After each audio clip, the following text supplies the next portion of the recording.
Salam sejahtera, saudara yang kekasih di dalam nama Tuhan Yesus Kristus. Sekarang kita akan memikirkan tentang kesetiaan di dalam dapat dipandang dari perspektif kuantitatif dan kualitatif.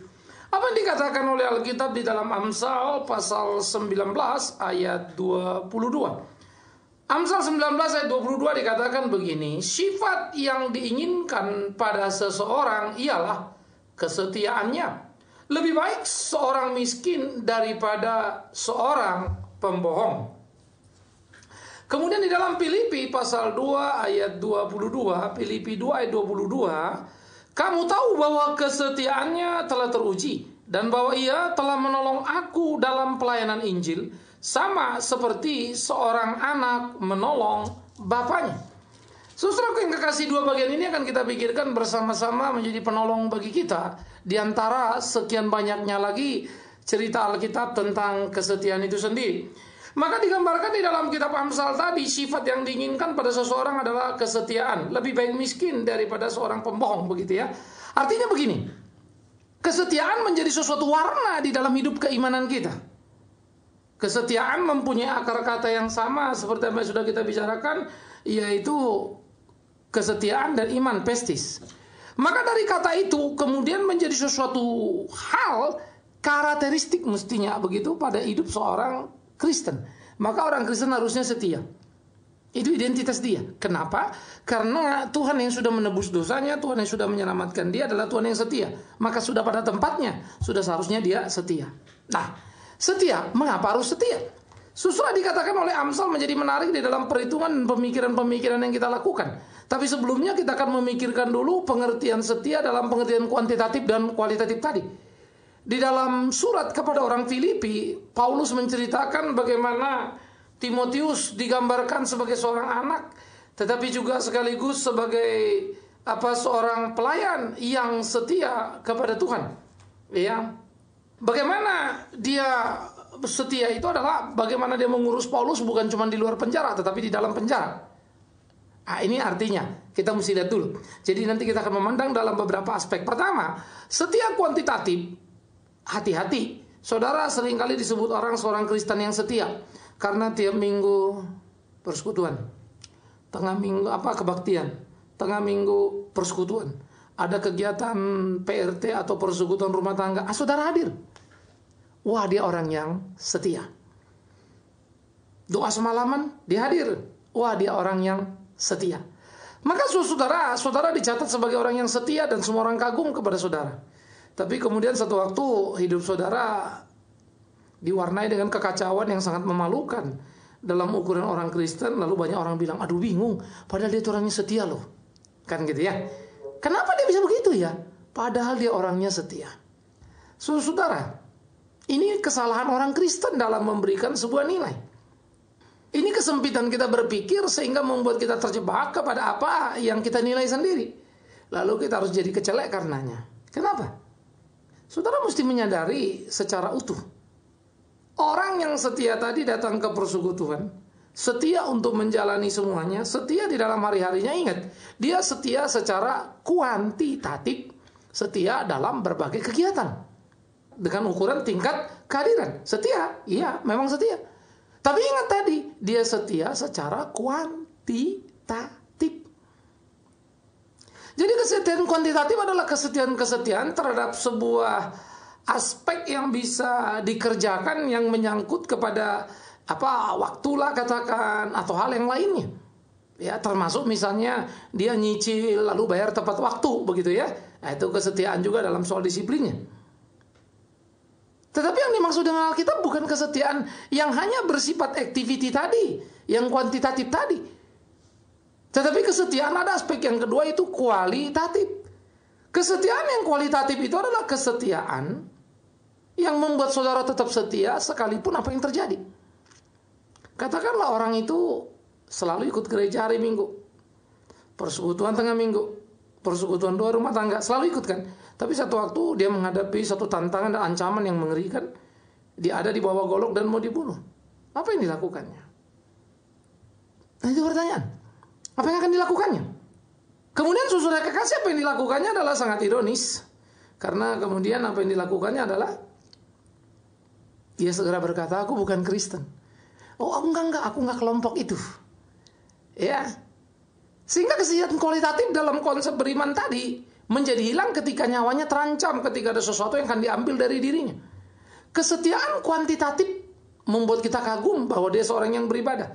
Kesetiaan kualitatif dengan segera membuat kita kecewa karena ternyata ia tidak setia dalam keberimanan hanya karena badai bertiup terlalu kencang dianggapnya. Sehingga dia merasa berhak untuk mengkhianati atau melarikan diri dari situasi yang ada. Ironis? Yes. Nah, mengapa orang bisa setia secara kuantitatif? Memang ada faktor-faktor yang menguntungkan di sana. Orang bisa setia secara kuantitatif karena faktor-faktor pujian yang bisa didapatkannya. Tentu tidak terlalu besar harganya, tidak terlalu sulit untuk tiap hari Minggu ke gereja, tiap hari tengah minggu ikut persekutuan tengah minggu atau ada ibadah rumah tangga begitu. Karena itu kan menyangkut kegiatan yang saudara bisa atur sedemikian rupa. Saudara mungkin sedikit capek, ya ada ongkos yang keluar, tetapi saudara dapat kepuasan ketemu orang, bisa melampiaskan kerinduan, disambut orang dan disebut, wah Anda setia dan Anda terpuji dan senang, ya. Kemudian Anda ditandai sebagai orang yang setia dalam berjemaat. Nah itu menjadi satu nilai tinggi bukan? Nah semua orang memuji-muji saudara. Jadi saudara bisa dengan segera mendapatkan benefit kalau setia dalam soal-soal kuantitatif. Bagaimana dengan kualitatif? Kualitatif seringkali membuat kita bukannya mendapat penghargaan, bukannya mendapatkan pujian, tetapi justru terpojok dan bisa jadi terancam. Kita teraniaya dan bisa jadi korban tanpa yang lain peduli kepada situasi kita. Sehingga dengan segera tentu kita akan berhitung, berpikir, lalu akan berkata, aku bukan Kristen. Kesetiaan kualitatif bisa menuntut saudara kepada satu situasi-situasi yang pelik di dalam kehidupan ini. Saking takutnya akhirnya saudara menyangkali iman, tidak setia. Ini kekacauan, ini kengerian dalam hidup orang-orang Kristen. Jangan seperti itu. Situasi itu akan menjadi satu situasi yang pelik yang bisa menghantam saudara. Menjadi satu situasi yang mengerikan yang dengan segera bisa membantai seluruh kehidupan kita. Jadi, perlu sebuah kehati-hatian untuk kita memahami penempatan diri dalam konsep setia tadi. Supaya kita betul-betul melakukan apa yang menjadi kehendak Tuhan dalam kehidupan kita. Maka kesetiaan seharusnya menjadi suatu gambar yang terwujud dalam kehidupan kita. Setia di dalam kuantitatif, setia dalam kualitatif. Jangan hanya setia ke gereja, saudara setia kemudian untuk katakanlah, oh diminta bersaksi di mana-mana, tetapi kemudian faktor hidup membuat saudara misalnya menikah lalu berubah posisi atau agama karena alasan masa depan, alasan uang. Jadi orang kaget, dia yang kesetia itu kok melayani setia bersaksi kok pindah ya. Ingat, setia melayani karena dapat penghargaan masih diapresiasi orang itu tadi. Tapi begitu kualitatif, kalau tidak memenuhi sebuah kesempatan untuk membangun sebuah kehidupan supaya bisa mendapatkan uang, kan bisa bahaya. Maka dengan segera iman pun disangkal. Kesetiaan kuantitatif dan kesetiaan kualitatif menjadi sesuatu yang sangat serius dalam kehidupan tiap orang percaya. Perlu sebuah kehati-hatian di dalam kita menjalani hari-hari kita, supaya kita tidak terjebak pada perangkap yang salah yang mengakibatkan satu situasi yang mengerikan dalam kehidupan. Jadi, hati-hatilah. Sehingga dengan demikian kita perlu bergumul dalam kehidupan kita ketika kita mengayunkan langkah hari-hari kita. Supaya kita betul-betul memahami kesetiaan di dalam seluruh aspek. Orang yang setia secara kuantitatif belum tentu setia secara kualitatif. Tapi kalau orang setia secara kualitatif pasti dalam kuantitatif itu bisa dilihat. Karena kesetiaan kan tidak mungkin hanya di dalam hati. Saya sungguh loh, saya orangnya setia ikut Tuhan kan gitu. Tidak dong. Itu kan akan bisa terlihat. Terlihat dalam tadi sikap dia misalnya dengan tidak berpindah agama atau memegang teguh prinsip keimanannya. Apapun terjadi. Tetapi kesetiaan kualitatif itu pun bisa terlihat tentu dalam ibadah. Kalau dia bilang dia cinta Tuhan tapi dia malas ke gereja, aneh bin ajaib kan. dengan sendirinya tindakannya sudah melawan ucapannya. Ini perlu kita pikirkan ini. Ya, kalian ke gereja, aku ini tidak ke gereja, tapi aku jauh lebih cinta Tuhan sama kalian. Ya omong kosong itu. Tetapi bahwa kemudian saudara enak melihat orang ke gereja, muak melihat orang ke gereja, karena mereka ke gereja tapi hidupnya juga nggak beres, hidup saudara lebih baik. Itu lain persoalan. Ya, itu memang mereka hidupnya sebetulnya kesetiaan kualitatifnya pun tak ada. Jadi jangan mengambil sebuah perbandingan untuk ke gereja hanya ada karena ada orang ke gereja hidupnya mengecewakan. Karena orang yang sungguh-sungguh ke gereja hidupnya menyenangkan. Ya. Jadi seharusnya kalau saudara hidup menyenangkan, mestinya saudara mencintai persekutuan dengan Tuhan. Yang memang dalam persekutuan di gereja itu kumpul orang yang lurus hati sama yang bengkok hati, termasuk yang bebelit-belit hatinya. Macam-macam orang di gereja. Dari yang jujur sampai munafik. Ya. Segala macam tipe ada di sana. Tetapi saudara, kebahagiaan, kesukaanmu dalam melayani Tuhan bukan ditentukan itu. Nah, itu harus hati-hati. Jadi oleh karena itu, perlu untuk kita pahami bersama bagaimana kita menyikapi kehidupan kita dalam sebuah kesungguhan yang utuh, sehingga dengan demikian kita bisa melakukan apa yang menjadi kehendak Tuhan itu dalam kehidupan kita. Hidup kita bisa menyenangkan hati Tuhan. Nah, itu yang perlu untuk kita lakukan. Kita kerjakan, saudaraku yang kekasih, dalam hari-hari kita. Sehingga kesetiaan secara kuantitatif dan kesetiaan secara kualitatif itu bertumbuh bersama di hidup kita. Sehingga apa yang digambarkan oleh Paulus tentang Timotius tadi, orang yang setia dalam segala situasi, itu juga sekaligus tadi kuantitatif dan kualitatif tadi kan menggambarkan juga. Bukan hanya setia ketika kita makan siang bersama, tapi setia juga ketika kawan terpenjara. Banyak orang mau ketemu kawannya dan selalu makan siang bersama, tapi kemudian tidak terlihat ketika kawannya mengalami kesusahan dalam hidupnya. Ya, sehingga ada orang bilang pepatah kalau dalam pacaran begitu kan, ada uang abang sayang, nggak ada uang abang ku tendang. Banyak uang kita banyak kawan, nggak ada uang kita terbuang. Ironi saudara. Tapi itulah perilaku manusia yang tidak setia. Karena itu kita bersyukur, berterima kasih. Kita harus belajar kepada seorang Timotius yang oleh Paulus diacungi jempol atas kesetiaan hidupnya. Alangkah mengagumkannya, alangkah indahnya. Biarlah Tuhan terus yang menuntun, membimbing kita supaya hari-hari hidup kita menjadi hari-hari hidup yang bermakna, sehingga sungguh Tuhan dipermuliakan di sana. Nah, ini yang mesti kita lakukan, saudaraku yang kekasih. Sehingga dengan demikian kita bisa melakukan apa yang harusnya kita lakukan di dalam kehidupan kita sehari-hari. Sehingga kemudian penulis Amsal memberikan satu gambaran menarik. Ini menjadi poin penting di dalam kuantitatif kualitatif tadi. Kalau saja kita setia secara kuantitatif dan secara kualitatif, dikatakan apa? Bahwa sifat yang diinginkan pada seseorang adalah kesetiaannya. Artinya, kalau saudara dan saya punya kesetiaan kuantitatif dan kualitatif, orang suka pada kita, orang memperhatikan kita, orang senang pada kita. Karena sifat yang ada itu. Itu kan membuat ketenangan dalam batin kita, kesukacitaan dalam batin kita, sehingga kemudian kita bisa merasakan kenyamanan hidup bersama di dalam kehidupan keseharian kita, saudaraku. Karena orang mengenal kita sebagai orang yang setia. Setia adalah orang yang bisa diandalkan, bukan orang yang bisa dipercaya.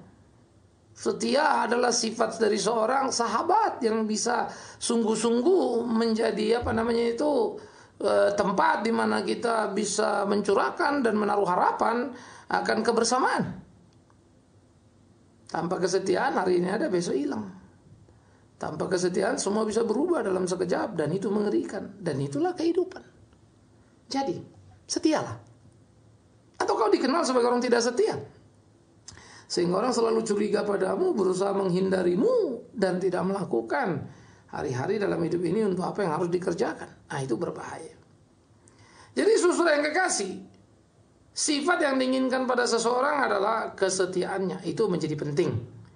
Lebih baik seorang miskin daripada seorang pembohong untuk mengatakan begini, buat apa saudara menjadi kaya dengan berbohong, punya uang dengan berbohong, mendapatkan apa yang saudara inginkan dengan berbohong. Lebih baik Anda menjadi miskin, tidak mendapatkan apapun, karena saudara tidak berbohong, Anda setia untuk mengatakan apa yang seharusnya. Anda tidak melanggar itu. Sehingga gambaran kesetiaan yang terikat kepada kebenaran, Anda tidak mengkhianati kebenaran. Sehingga kejujuran muncul karena setia terhadap kebenaran itu, menyatakan kebenaran itu. Tapi kemudian apa? Berisiko. Kemudian apa? Nggak punya uang. Kemudian apa? Nggak terangkat jabatan. Kemudian apa? Mungkin juga nggak disukai oleh orang yang nggak benar. Nah, coba saudara bohong, orang seneng. Coba saudara bohong, saudara untung. Coba saudara bohong, orang oke-oke aja. Di mana hidup kita? Karena itu memang kita seringkali oportunis, bersifat mendua dalam hidup kita dan selalu aji mumpung, begitu istilahnya ya. Mengambil kesempatan dalam kesempitan untuk keuntungan diri sendiri. Kita menjadi orang yang bisa bermuka 2, bermuka 5, atau bermuka 10 dalam memainkan peran hidup ini. Sebentar suci, sebentar sangat berdosa dan mengerikan dalam kehidupan. Oleh karena itu, saudara yang kekasih, saya pikir menjadi amat sangat perlu untuk kita sadari, menjadi amat sangat perlu untuk kita pahami betapa hidup bukanlah sesuatu yang sederhana dan bagaimana hidup itu harus kita lakoni dalam keseharian kita. Karena itu, sudah seharusnya kita hidup sebagai orang percaya dengan nilai kesetiaan yang mewarnai hari-hari hidup kita dan dikenali orang. Setia. Sehingga kita sangat menjunjung kesetiaan itu dan tidak akan pernah kita rela untuk menodai diri kita. Setia. Kita tidak akan mengkhianati panggilan hidup kita. Nah, itu sebagai orang percaya, kita tidak akan mengkhianati kasih karunia Tuhan dalam hidup kita, itu kan begitu. Kesetiaan itu akan mewarnai hidup setiap anak-anak Tuhan yang sejati. Kalau yang nggak sejati akan rontok dalam waktu. Nah, itulah yang gugur-gugur itu. Begitu pula hamba-hamba Tuhan. Kita akan bisa menguji kesetiaannya. Banyak hamba-hamba Tuhan dekat dengan kita karena mungkin lagi banyak uang. Tapi kalau kita sudah sedikit uang, yang sedikit yang dekat, nggak ada uang, nggak ada yang dekat. Ya, semua orang akan memuji orang yang berduit, orang yang kaya. Sampai orang kaya pun tertipu karenanya mereka malah rusak karena pujian yang salah. Tak ada yang berani menegur mereka misalnya. Karena tidak lagi ada kesetiaan pada kebenaran. Ternyata dalam tanda petik kesetiaan hanya pada kekayaan. Nah, ini kan jadi repot. Artinya sudah tidak setia lagi terhadap kebenaran itu. Karena diperjualbelikan. Dengan berbagai dalih dan alasan yang bisa dibangun, saudaraku. Oleh karena itu, jangan dulu cepat-cepat berbangga diri karena saudara setia dalam beribadah tadi atau setia mengikuti ini dan itu, karena bisa jadi saudara hanya setia secara kuantitatif. Tapi belajarlah mengevaluasi diri. Apakah saya setia secara kualitatif? Ketika itu menyangkut harga diri, kenyamanan saya, tetap nggak saya masih setia kepada Tuhan itu? Camkan, renungkan, pikirkan itu, karena menurut hemat saya itu menjadi bagian yang penting yang harus ada dalam kehidupan kita. Sehingga kita tidak menjadi salah kaprah dan salah melangkah, akibatnya kita hanya akan mendulang kekecewaan dalam kehidupan ini. Sehingga kita membuat kesalahan demi kesalahan yang tak perlu. Kekecewaan demi kekecewaan yang tak harusnya terjadi. Karena itu camkan dan pikirkanlah apa yang mestinya kita lakukan dalam kehidupan kita. Apa yang mestinya kita jalani dalam hari-hari kita supaya hidup kita boleh menyenangkan hati Tuhan kita. Supaya hidup kita menjadi hidup yang sungguh-sungguh meninggikan nama Dia. Itu perlu. Jadi saudaraku yang kekasih, camkan, renungkan sebuah pemikiran yang serius di dalam kehidupan kita. Jalani, lakoni hari-hari kita supaya kita makin mengerti apa yang menjadi kehendak Tuhan kita. Sehingga di dalamnya sungguh-sungguh dan sekali lagi sungguh-sungguh Tuhan dipermuliakan karenanya. Nah, ini jadi penting. Oleh karena itu, saya pikir menjadi satu pergumulan yang serius bagi tiap orang Kristen untuk berani menilai diri sendiri, membedah diri sendiri dalam kejujuran diri dong tentunya ya. Apakah saya sebetulnya seorang yang setia kepada Tuhan atau tidak? Dan jangan pernah mau tertipu dengan ucapan-ucapan atau pujian-pujian kosong yang menyebut saudara sebagai orang yang sangat setia mengikut Tuhan. Wah, padahal ibu ini, bapak ini orang kaya, bisa kemana-mana, tapi dia tetap ke gereja. Wah, setia loh. Padahal kita tahu, kita tidak begitu secara kualitatif. Kita bisa hancur karena pujian-pujian kosong. Jangan terjebak. Jangan terjebak. Cintailah kebenaran sekalipun menyakitkan. Cintailah kebenaran sekalipun tak menyenangkan. Tak seperti apa yang kita inginkan. Maklumlah, kita ini hanyalah manusia-manusia yang selalu puas dengan segala situasi yang ada dalam kehidupan ini. Yang selalu mengharapkan apa yang kita inginkan dan bukan sebaliknya. Oleh karena itu, saudara-saudara yang kekasih, menjadi penting bagi kita untuk kita memikirkan apa yang harus kita lakukan dalam hari-hari kita. Supaya kita bisa berjalan melakukan apa yang menjadi kehendak Tuhan kita. Sehingga di dalamnya sungguh nama Tuhan dipermuliakan. Ini menjadi bagian yang penting. Kita gumuli, kita lakoni, sehingga dengan demikian kita makin hari makin setia. Menjadi seperti apa yang Tuhan kehendaki. Tidakkah saudara rindu? Karena itu, sekali lagi ukurlah diri kita sejauh mana kita setia mengiringi Tuhan. Bukan saja kuantitatif dalam ibadah-ibadah kita, tetapi kualitatif. Bukan saja kuantitatif dalam soal kita misalnya memberi uang atau dan lain-lain, tetapi kualitatif.